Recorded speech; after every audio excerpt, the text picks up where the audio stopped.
বাবেরা, নওজোয়ান তরুণেরা, হযরত আবু বকর সিদ্দিক নাম আপনারা সবাই শুনেছেন, ইসলামের প্রথম খলিফা ছিলেন।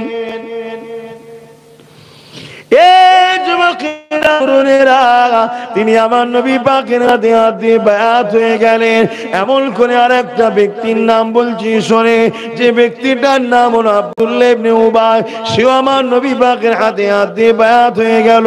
এ যুবকেরা, তরুণেরা, বাপেরা, আবু বকর সিদ্দিক নবীকে ইক্তেদা করে নামাজ পড়ে, আব্দুল্লাহ ইবনে উবাইও নবীকে ইক্তেদা করে নামাজ পড়ে। ওয়াজ গুলো মন দিয়ে শুনে যান, মন দিয়ে শুনে। এ নওজোয়ানেরা, আবু বকর সিদ্দিক নবীর সঙ্গে হজ করেছে, আব্দুল্লাহ ইবনে উবাইও নবীর সঙ্গে হজ করেছে। আবু বকর সিদ্দিক নবীর সঙ্গে জিহাদে গেছে, আব্দুল্লাহ ইবনে উবাইও নবীর সঙ্গে জিহাদে গেছে। আবু বকর সিদ্দিক দান করেছে, আব্দুল্লাহ ইবনে উবাইও দান করেছে।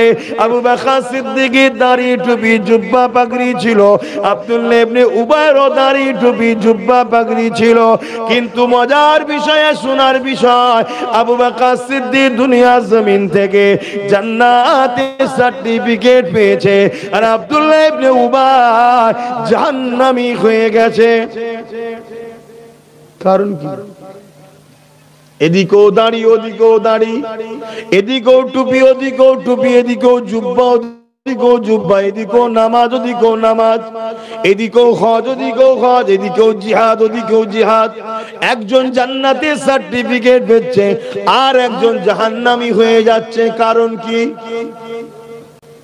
খুব ভালো করে বোঝেন, দুনিয়া তো শেষ হয়ে যাবে, আখিরাতও যাবে।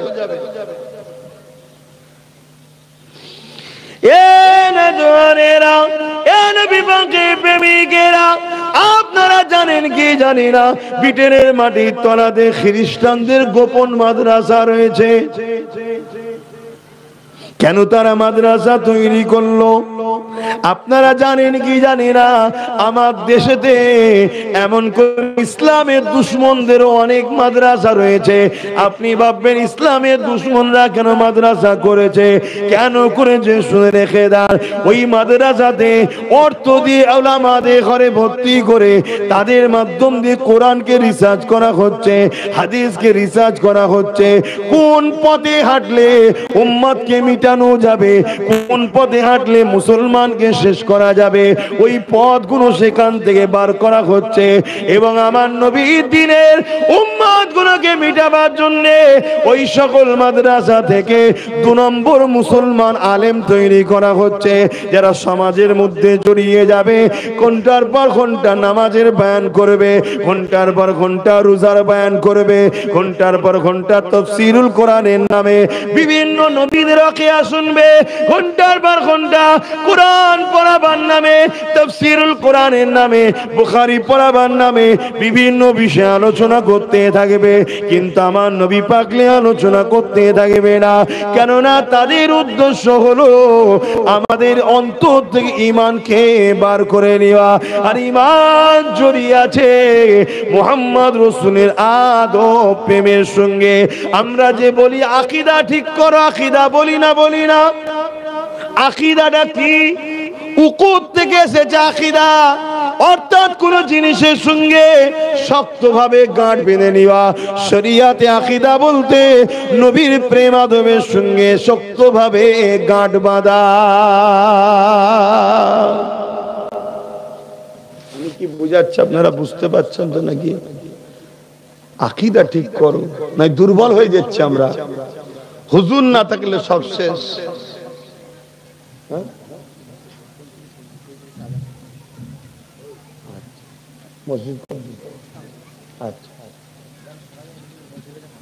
আচ্ছা, বলবে না? মাইকটা বন্ধ করতে হবে, আউটপুটটা বন্ধ করবো।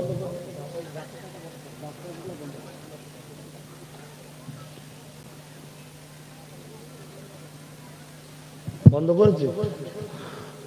বাপজান আমার শুনছেন তো নাকি? অসুবিধা হচ্ছে আপনাদের?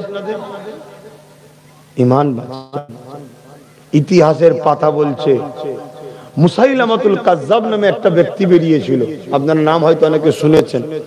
আমার নবী পাক ইন্তেকালের পরে পরেই ইসলামের দুশ্মন রাষ্ট্রগুণ মুসাইলামাতুল কাজ্জাব নামে একটা লুবি মৌলানা, সে আলেম ছিল, জাননেওয়ালা, তাকে 90,000 সৈন্য দিল, 90,000-এর উপরে অস্ত্র দিল, অনেক ধন দৌলত টাকা পয়সা দিল, দিয়ে মুসাইলামাতুল কাজ্জাবকে বলল তুই নবী দাবি কর।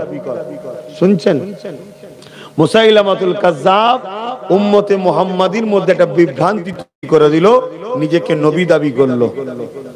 হযরত আবু বকর সিদ্দিক তখন খলিফাতুল মুসলিমিন, তিনি বলতে লাগলেন, এ নবীর সাহাবারা, আমি মুসাইলামাতুল কাজ্জাবের কাছে যাব, তাকে আমি বুঝাবো যে তুমি মিথ্যা কাজ করছো, অন্যায় করছো, যেখানে কোরআন বলছে ওয়ালাকির রাসূলুল্লাহ ইয়া খাতামান নবীন, নবী হলো শেষ নবী, তুমি মিথ্যা দাবি করছো। যদি সে না বোঝে, আমি আবু বকর তার বিরুদ্ধে সংগ্রাম করব। জোরে বলুন সুবহানাল্লাহ। কেন আমার নবীর খতমে নবুয়াতের পক্ষে দাঁড়িয়ে কথা বলা, এটা আমাদের জন্য ঈমান। জোরে বলুন সুবহানাল্লাহ। হযরত আবু বকর সিদ্দিক চলে গেল, যাবার পরে তাকে বুঝাতে লেগেছে সাথে 10,000 সৈন্য আছে। কত? 10,000 সাহাবা আছে সিদ্দিক আকবরের সাথে। আর মুসাইলামাতুল কাজ্জাবের কত? 90,000। সিদ্দিক আকবর তাকে বুঝাচ্ছে, আবু বকর সিদ্দিকের কথা শুনছে না, সে ভাবছে আমার দিকে 90,000 আছে আর সিদ্দিক আকবরের দিকে 10,000 আছে, এই সুযোগে এর ঘরে শহীদ মেরে দেবো। কথা বুঝে আসছে? কিন্তু হঠাৎ করে সিদ্দিক আকবরের সৈন্যদের উপরে, সাহাবাদের উপরে মুসাইলামাতুল কাজ্জাব তার বাহিনী হামলা করে দিল। আবু বকর সিদ্দিক বললেন ডিফেন্স করো, জান বাঁচানো ফরজ, ডিফেন্স করো, ডিফেন্স করো। কিন্তু আল্লাহ শান দেখুন, 10,000-এর কাছে 90,000 সৈন্য বাহিনী পরাজিত হয়েছিল। জোরে বলুন সুবহানাল্লাহ। কিসের জোরে? আজও যদি কেন্দ্র সরকার মনে করে যে এদের হাতে কোনো ক্ষমতা নাই, এদের হাতে কিছু নেই, আর নেই, সব আমার ক্ষমতা, সব জায়গায় আমার লোক, ফোর্স আমার, মিলিটারি আমার, পুলিশ আমার, রাজ্য কোনো যে সিএম আছে সেগুলো আমাদেরই, সব যা খুশি করে মুসলমানকে শেষ করে দেবো, তাহলে ইতিহাসটাও শোনা দরকার। ঠিক তো নাকি? আরো একটা ইতিহাস শোনা দরকার। কি শোনা দরকার না? শোনা দরকার নাই। মসজিদে আকসা জেরুজালেমে, যেটাকে আজকে ইহুদিরা দখল করতে চাইছে, কি মসজিদে আকসা, এর আগে মসজিদে আকসাকে সেলিবিয়ারা দখল করেছিল। পৃথিবীর তৎকালীন সময় সেলিবিয়ারে ছিল সব থেকে শক্তিশালী, মসজিদে আকসাকে দখল করে রেখেছিল। হযরতে সালাউদ্দিন আইবি রাহমাহুল্লাহ 12,000 সৈন্য নিয়ে মসজিদে আকসাকে উদ্ধার করার জন্য রওনা দিলেন। কত হাজার সৈন্য? 12,000। তো মসজিদে আকসার কিছুটা দূরে গিয়ে দাঁড়িয়ে গেলেন। দাঁড়াবার পরে সালাউদ্দিন আইবি হুজুর খোঁজ নিতে পাঠালেন, লোক পাঠালেন, যাও যে খোঁজ লাও মসজিদে আকসাকে কারা রেখেছে, কতজন সৈন্য আছে তদন্ত করো। তো গুপ্তচর এসে বলছে, হুজুর 4 লক্ষ সেলিবিয়া তরোয়ার নিয়ে দাঁড়িয়ে আছে। তখন তরোয়ারের লড়াই হতো। 4 লক্ষ সেলিবিয়া তরোয়ার নিয়ে দাঁড়িয়ে আছে মসজিদকে ঘিরে। আর সালাউদ্দিন আইবির কত? 12,000। সালাউদ্দিন আইবি পরের দিন খুতবায় দাঁড়িয়ে গেলে, আমার সৈন্যরা 4 লক্ষ সেলিবিয়া দাঁড়িয়ে আছে, এই লড়াই বিশাল বড় লড়াই হবে। আমি সালাউদ্দিন তোমাদেরকে ইজাজত দিলাম, যার ইচ্ছা খুশি আমার সাথে আসতে পারো, আর না হয় ঘরে ফিরে যেতে পারো। সালাউদ্দিন আইবির 12,000 সৈন্য কি বলেছিলেন জানেন? ও সালাউদ্দিন আইবি আমাদের কমান্ডার, আমাদের সেনাপ্রধান, আমরা পৃথিবীর অন্য কারো সৈন্য না, আমরা সালাউদ্দিন আইবির সৈন্য, যে প্রতিদিন রাসূলুল্লাহর উপরে 1000 বার দরুদ শরীফ পড়ে এবং তাহাজ্জুদের নামাজ ছাড়া ঘুমায়নি। সেই সালাউদ্দিনের সৈন্য হয়ে সৈন্য দেখে পালাবো কেন? 4 লক্ষ কেন, 40 লক্ষ থাকলেও আমরা যাব, মসজিদকে উদ্ধারও করব। জোরে বলুন সুবহানাল্লাহ। এটা কিসের জোর? ওই ঈমান যদি না থাকে, 40 কোটি ভারতে মুসলমান আছে, লাভ আছে? সরকারি হিসাবে 22-23 বলবে, আমার হিসাব বলে যাচ্ছি। আর আমার হিসাব মানে এ অন্তরের খোরাকের কথা, এ খাতা কলমে পাবেন না। কথা বুঝে আসছো তো নাকি? হ্যাঁ, 40 কোটির উপরে ভারতে মুসলমান আছে। যদি ঈমান না থাকে, তাহলে ঈমানটা বার করতে কারা পারবে? মোল্লা মৌলী সাহেবরাই পারবে তো নাকি? তা মোল্লা মৌলী সাহেবদের পিছনে হুকুমত পয়সা দেবে, শাসক অর্থ দেবে, যাও ইমাম টাকা লাও, মৌলী সাহেব টাকা লাও, পীর সাহেব টাকা লাও, বক্তা টাকা লাও, কি কাজ তোমাদের? এদেরকে সব দাও, দাড়ি দাও, টুপি দাও, নামাজ দাও, রোজা দাও, হজ দাও, সব দাও, ওই গাছের গুড়াটা কেটে লাও, মূলটা। শুনছেন তো নাকি? পাতা থাকে থাক, ডাল থাকে থাক, কাটতে গেলে বাইরের লোক দেখতে পেয়ে যাবে, এই ডাল কাটছিস কেন রে, এই ডাল কাটছিস কেন? লোক বলবে গাছের গোড়ায় বসো, যে আমি দরদি, পানি দিচ্ছি কিন্তু গরম পানি দাও। গাছ থাকবে কেন? মূল শেষ, একেবারেই শেষ। তা আমাদের ঈমান লুটা হচ্ছে না হয়নি? চিনতে হবে বক্তা উলামা, বক্তা চিনতে হবে, মুফতি মাওলানা, এদের ভাষা আমার নবীর শান মর্যাদার পক্ষে যাচ্ছে না, বিরুদ্ধে যাচ্ছে। কথা শুনছেন তো? কিছু কিছু মানুষ এমনও কথা বলে যে ঠিক আছে নবীকে সম্মান করতে হবে, কিন্তু বড্ড বাড়াবাড়ি হয়ে যাচ্ছে। এই বাড়াবাড়ি হয়ে যাচ্ছে বলবে যারা, তারাও হলো মুনাফিক।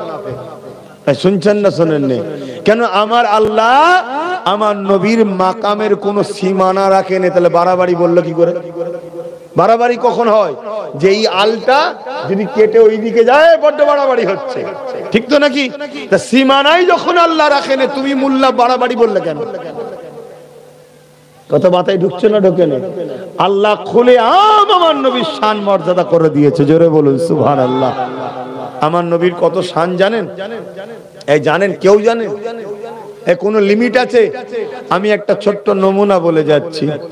আমরা বলি না ইন্নাল্লাহা ওয়া মালাইকাতাহু ইউসাল্লুনা আলান নবী, আল্লাহ তিনার হাবিবের উপরে দরুদ পাঠাই, বলি না? বলি না?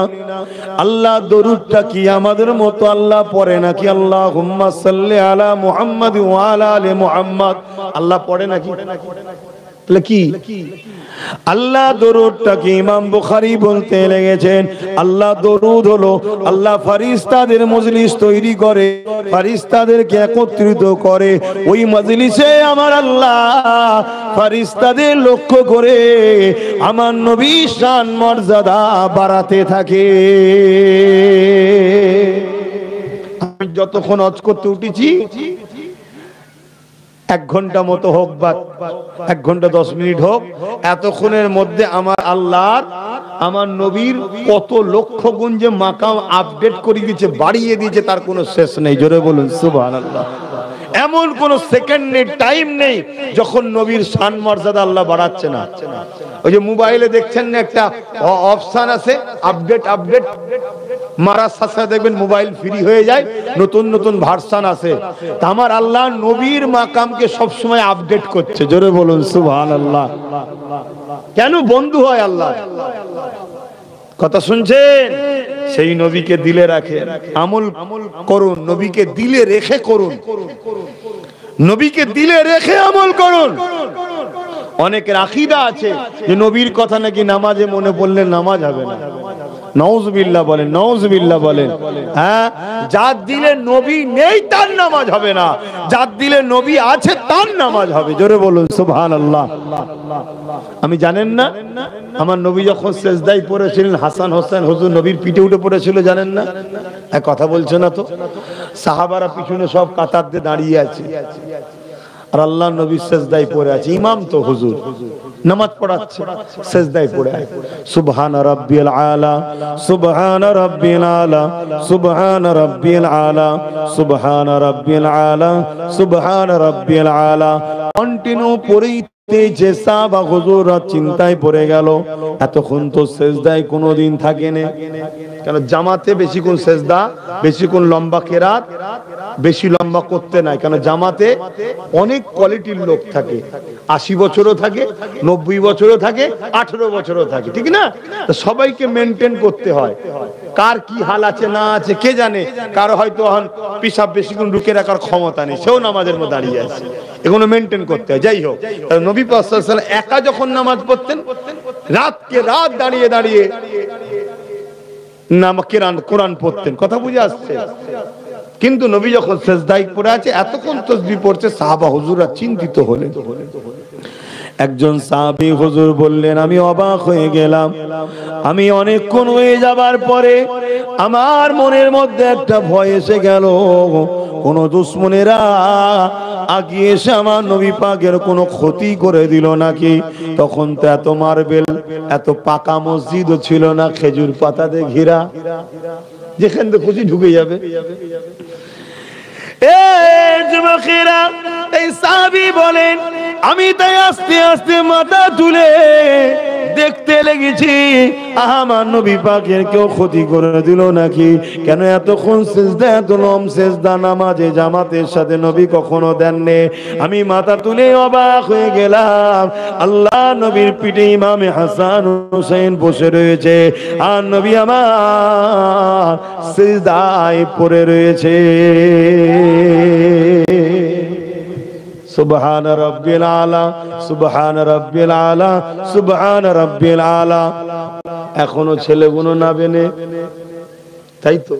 তাই তো আবার বলছে সুবহান রাব্বিল আলা, সুবহান রাব্বিল আলা, সুবহান রাব্বিল আলা।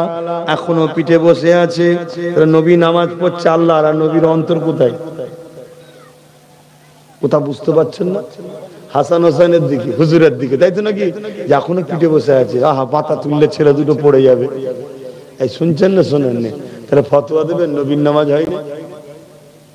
আচ্ছা, হাসান হোসেন হুজুর নাই, জান্নাতি যুবকদের সর্দার, অনেক সম্মান ব্যাপার, ঠিক আছে। নবীর আওলাদ, নবীর খানদান, নবীর কি বলে ঘরের সন্তান, ঠিক আছে। হযরতে সাহাবী বলছেন, আমি হাত বাড়িয়ে হাসান হোসেনকে নামাতে যাচ্ছিলাম, আল্লাহ নবী বগলের ভেতর দিয়ে হাত দিয়ে আমাকে ইশারা করছে। শুনছেন? হাদিস বলছি, বাপের গল্প বলছি নি, হাদিস বলছি। আল্লাহ নবী হাত বাড়িয়ে ইশারা করছে, তাহলে নবী সাহাবী হাত বাড়াচ্ছে, ওদিকেও খেয়াল আছে, আবার মানাও করছে। ফতোয়া দেবেন নাকি নবীর নামাজ হয় না? কিছু মাথায় ঢুকছে? আমার নবীকে চেনেন, নবীকে চেনেন, নবীকে চেনেন, ঈমান বাড়ান, ঈমান বাড়ান, ঈমান বাড়ান। না চতুর্দিকে যা লেগেছে, আর বিশেষ করে তোমরা যে এলাকার লোক, ও আল্লাহু আকবার, তোমাদের তো যা চিল্লাচ্ছে বলার মতো নয়, কখন কি ভোগছে কোনো ঠিকই নেই। বুঝতে পারছেন না? পারেন? কিছুদিন আগে তোর মাথায় সেকুলার ভূত ছিল, এখন আবার কমনাল ভূত ধরেছে। কে কি যে বলছে কোনো ঠিক নেই।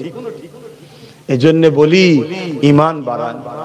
ঈমান যদি থাকে, পৃথিবীর কোন শক্তি আপনার মোকাবেলায় দাঁড়াতে পারবে না। ইতিহাস তার প্রমাণ দিচ্ছে। এই ভারতবর্ষের বুকে হতভাগা আকবর কোরআনের বিরুদ্ধে দ্বীনে ইলাহি বার করেছিল, আর মুজাদ্দিদ আল-ফিসানি রাহমাহুল্লাহ তিনি আকবরের বিরুদ্ধে সংগ্রামের ঘোষণা দিল। মুজাদ্দিদ আল-ফিসানি গুটি কত আলেম উলামা খিলে ময়দানে গেলেন, আর আকবর রাজ ক্ষমতা আছে, তার পিছনে হাজারো মুফতি মাওলানা বক্তা সব যে দাঁড়িয়ে গেল। মুজাদ্দিদ আল-ফিসানি হাত তুললেন, আল্লাহ আপনি তো বলেছেন হকের পক্ষে আপনি, তা আপনি যদি আমাদের পক্ষে এখন যদি সাধনা দেন, তার কবে দেবেন? আপনি সাহায্য করুন।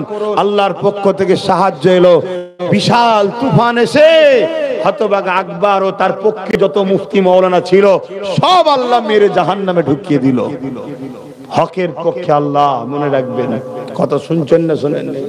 ঈমান ঠিক করে বাবেরা, নওজোয়ান তরুণেরা, হযরত আবু বকর সিদ্দিকের কথা বলছিলাম, আব্দুল্লাহ ইবনে উবাইয়ের কথা বলছিলাম, একটু বলে দিই নাকি?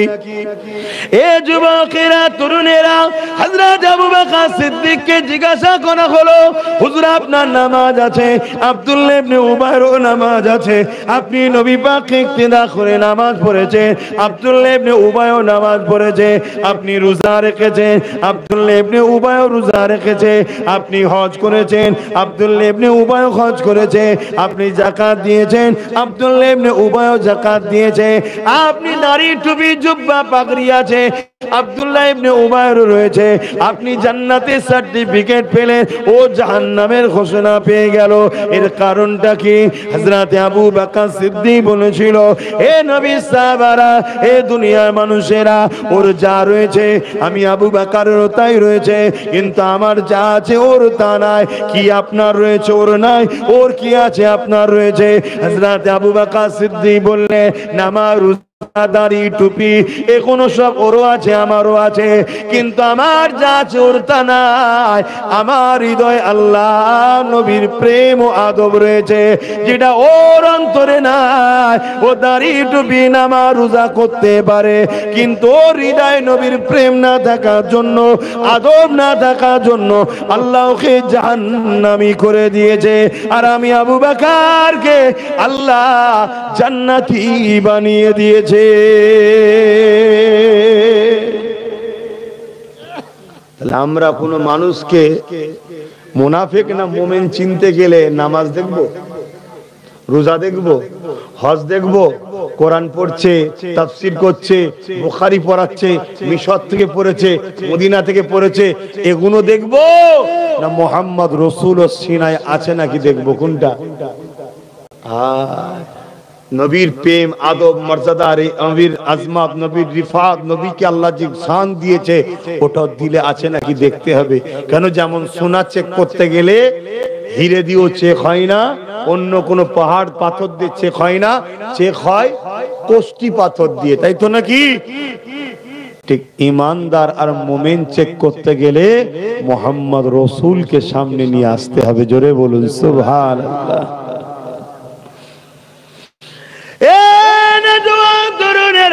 আমার নবী পাক ওই বুরাকের পিঠে উঠে মেরাজে যাবে। হযরত ইব্রাহিমের কথা মনে পড়েছে, আল্লাহ পাককে জিজ্ঞাসা করতে লেগেছে, ও রাব্বি আল্লাহ, আপনার হাবিব ঘুমাতে লেগেছে, আমি জিবরাইল কিভাবে উঠাবো, আমি জিবরাইল কিভাবে তুলবো? এ যুবকেরা শুনে রেখে দাও, জিবরাইল হলো সমস্ত নবী ফেরেশতাদের সরদার। আল্লাহ পাক জানিয়ে দিল, এ জিবরাইল আমার হাবিবের কদমের কাছে বসে যাও। আমার হাবিবের কদমের কাছে বসে গিয়ে আমার হাবিবের কদমে তুমি তোমার ঠোঁট লাগিয়ে চুমা দিতে লাগো। আরো জোরে বলুন সুবহান। ভাবছেন আমার নবীর শান? জিবরাইল ফারিস্তা, ফারিস্তাদের সর্দার, আল্লাহর ওহী বহনকারী ফারিস্তা, সমস্ত নবীদের কাছে ওহী এনেছে। সেই ফারিস্তাকে আল্লাহ বলছে, জিবরাইল তুমি আমার হাবিবের কদমের কাছে বসো, বসে আমার হাবিবের কদমে চুমা দাও। আমার হাবিব তোমার চুমা পেয়ে জেগে উঠবে। জোরে বলুন সুবহানাল্লাহ। নবীর শানটা বুঝতে পারছেন? আহা, আজকে সেই নবীকে আমাদের মতো বলা হচ্ছে, মরে গেছে বলা হচ্ছে, শাফাআত করতে পারবে না বলা হচ্ছে। যদি এইসব কথা আমরা বিশ্বাস করি, আমাদের সিনার পাওয়ার থাকবে না, যাবে চলে যাবে। চলে গেলেই লাভ কাদের? যারা ইসলামকে মিটাতে চাইছে তারা জিতে যাবে, আমরা হেরে যাব। কি বুঝাচ্ছি বুঝছেন? হ্যাঁ। হযরত জিবরাইল আলাইহিস সালাম চুমা দিতে লাগলেন। আল্লাহ নবী উঠে বসে বললেন, জিবরাইল সালাম দিতে লাগলেন, নবী আমার জবাব দিতে লাগলেন। আল্লাহ নবী জিজ্ঞাসা করতে লাগলেন, জিবরিল কি খবর? ইয়া রাসূলুল্লাহ, হাবিবাল্লাহ, ধন্য আপনি, আল্লাহ আপনাকে বড় শানওয়ালা বানিয়েছে, বুরাক রেডি হয়ে আছে। ইয়া রাসূলুল্লাহ, হাবিবাল্লাহ, চলে। এ জিবরাইল কোথায় যাব? আল্লাহ দাওয়াত দিয়েছে, আপনাকে দিদার দেবে। আমার নবী বড় খুশি হয়ে গেলেন, রেডি হয়ে গেলেন। এমন করে বোরাকে উঠতে লেগেছে, বোরাক মাথা লাড়ছে, আমার নবীকে নেবে না বলছে। জিবরিল বলতে লেগেছে, বোরাক তুই কি জানিস, তোর পিঠে কি উঠতে লেগেছে? দোনো জাহানের সুলতান উঠতে লেগেছে, আল্লাহর দোস্ত উঠতে লেগেছে। ওই সময় বোরাক বলতে লেগেছে, এ জিবরাইল আমি জানি, আল্লাহ আমাদেরকে জানিয়েছে, বোরাকদের লক্ষ্য করে আল্লাহ জান্নাতে ঘোষণা দিয়েছিল, এ বোরাকেরা তোমাদের পিঠে চেপে আমার দোস্ত আমার দিদারে আসবে। ও জিবরাইল, সেদিন থেকে আমি জানি, তবে জিবরাইল শুনে রেখে দাও, কেন আমি নিতে চাইছি না, কেন তুমি নিতে চাইছো না? বোরাক বলতে লেগেছে, আমার রাসূলুল্লাহ আজ আল্লাহ দিদারে যাবে, বড় খুশিতে রয়েছে। এই সুযোগটাকে আমি একটা জিনিস আদায় করে নিতে চাই। কি আদায় করে নিতে চাও? আল্লাহ নবীকে লক্ষ্য করে বুরাক বলে, ইয়া রাসূলুল্লাহ হাবিবাল্লাহ, জান্নাতে অনেক বুরাক আছে, জান্নাতীরা ওটা চেপে চেপে ঘুরে ঘুরে জান্নাতে বেড়াবে। ইয়া রাসূলুল্লাহ হাবিবাল্লাহ, আপনার মতো সাইন্সাকে আমার পিঠে আজকে চাপাবো, কাল জান্নাতে অন্য কারো পিঠে চাপবেন, এটা আমি বুরাক দেখে থাকতে পারবো না। আজ আপনাকে ওয়াদা করতে হবে, আপনি জান্নাতে আমার পিঠে শুধু চাপবেন, অন্য কারো পিঠে চাপবেন না। হুজুর বিয়াদবি নেবেন না, আমি আপনাকে ভালোবাসি, এই সুযোগটাকে আমি কাজে লাগাতে চাই।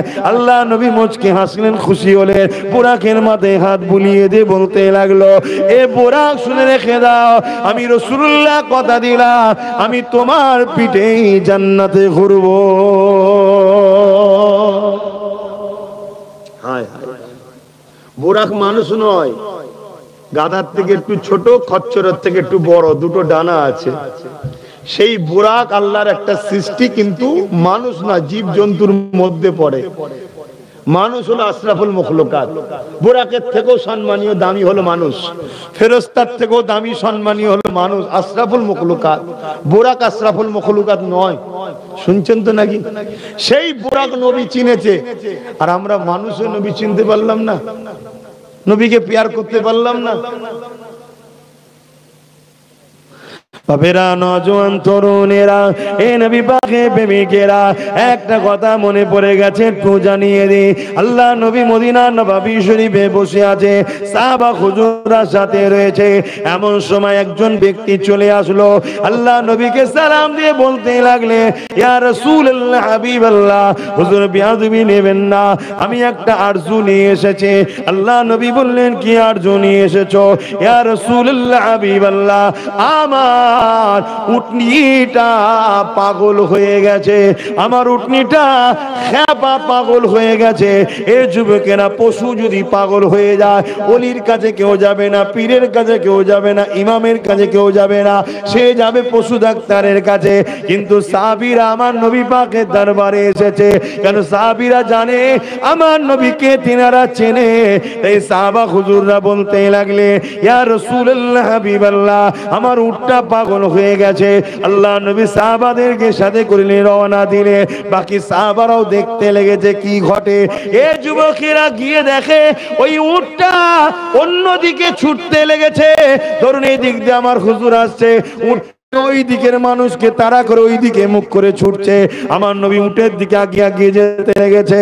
ওই সময় সাহাবী বলে উঠলেন, ইয়া রাসূলুল্লাহ হাবিবাল্লাহ, আমার বড় ভয় হচ্ছে, ওই উটটা মানুষের বড় ক্ষতি করে দিচ্ছে। হুজুর আপনি কাছে যাবেন না, ও ক্ষতি করে দিতে পারে। আল্লাহ নবী কি বলেছিল? উত্তরটা শোনো। আল্লাহ নবী বলেছিল, সাহাবারা, ওই উটটা তোমার নবীকে চেনে। আর আজকে মুফতি হয়ে নবী চেনে নে, বলছে মরা। মুফতি বক্তা মৌলানা হয়ে নবী চেনে নে, বলছে আমাদের মতো। হায় হায়। আম্মা জান আয়েশা সিদ্দিকার কাছে নবী পাকের সাহাবারা গেছেন, যে বলছে, আম্মা, নবীর সঙ্গে নামাজ পড়লাম, নবীর সঙ্গে জিহাদে গেলাম, নবীর সঙ্গে হজ করলাম, নবীর পিছনে ইক্তেদা করে নামাজ পড়লাম, কিন্তু হুজুরকে চিনতে পারলাম না। কারা বলছে? সাহাবা হুজুররা বলছে। আম্মা জান, আপনি একটু বলুন না আমার নবী কেমন? আম্মা জান আয়েশা হুজুর বলতে, সিদ্দিকা রাদিয়াল্লাহু তাআলা আনহা বলছে, হে নবীর অনুচরেরা, তোমরা কি কোরআন পড়োনি? জি পড়ি। আম্মা জান আয়েশা হুজুর বললেন, তোমাদের নবী হলো 30 পারা কোরআন। জোরে বলুন সুবহানাল্লাহ, আরো জোরে বলুন। কানা খুলুকুল্লাহুল কোরআন, নবী হলো 30 পারা কোরআন। জোরে বলুন সুবহানাল্লাহ। অর্থাৎ কোরআনের প্র্যাকটিক্যাল বাস্তব হলো মুহাম্মদ রাসূল সাল্লাল্লাহু আলাইহি ওয়াসাল্লাম।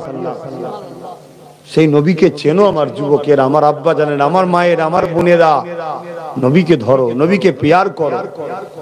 আজ গুস্তাখে রাসূল তারা আমাদের অন্তর থেকে ঈমানকে বার করে নিয়ে যাওয়ার ষড়যন্ত্র চালাচ্ছে। পুরো পৃথিবী জুড়ে ইসলামের পিছনে, কোরআনের পিছনে, দ্বীনের পিছনে আল্লাহ পাকের শান মর্যাদা এবং দয়ান নবীর বিরুদ্ধে পৃথিবী জুড়ে নতুন করে আবার একটা মানবরূপী পশুদের একটা আবির্ভাব ঘটেছে। এই জায়গায় আমাদের ঈমানকে শক্তিশালী করতে হবে, কেন তাদের হাতের ক্ষমতা আছে, আমাদের তাদের হাতে ম্যান পাওয়ার আছে, তাদের হাতে মানি পাওয়ার আছে, তাদের হাতে ম্যান্ডেট পাওয়ার আছে, তাদের হাতে অস্ত্র পাওয়ার আছে, তাদের হাতে রাজ পাওয়ার আছে। আমাদের তো কিছুই নয়। এদের মোকাবেলায় আমাদেরকে কামিয়াবি হতে গেলে ঈমানের পাওয়ার লাগবে। জোরে বলুন সুবহানাল্লাহ। আমার বাবাজি চাচাজি প্রতি বছরই মাহফিলটা করে, আমি গুনাহগারকে নিয়ে আসে, তা আপনারা অখুশি হলেন নাকি? আল্লাহ যদি বেঁচিয়ে রাখে আসা যাওয়া থাকবে, আপনাদেরকেও দাওয়াত দিচ্ছি। 3 দিন ইসালে সাহাবে যাবে। এই বছর তো আবার রোজার মাস পড়ে গেছে, আর এমনি দিন যদি কখনো যান শুক্রবার দেখে যাবেন। সকাল 10টা থেকে 12টা দরবারে থাকি।